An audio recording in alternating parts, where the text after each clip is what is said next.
Happy Tech Tip Tuesday, everybody. Today we'll be going over a reach forklift or telehandler, great all, shooting boom, whatever nickname you want to throw on there. Some of the models, depending on the manufacturer, you have to put the outriggers down to get full extension. So I'll show you the difference on a load chart and in practical operation.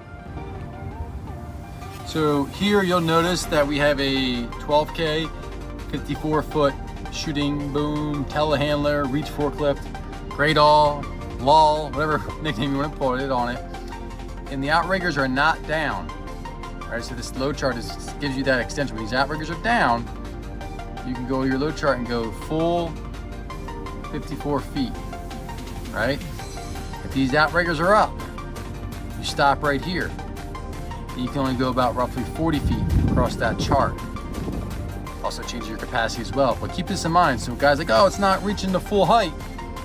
Make sure that the mile that you're using, if it has outriggers, as shown in here, and as shown up there on the machine, that your load chart will vary. Now, this is not for all manufacturers. Some you can go full stick, some you have to have them down. So just make sure whatever machine you're using, proper technique is used.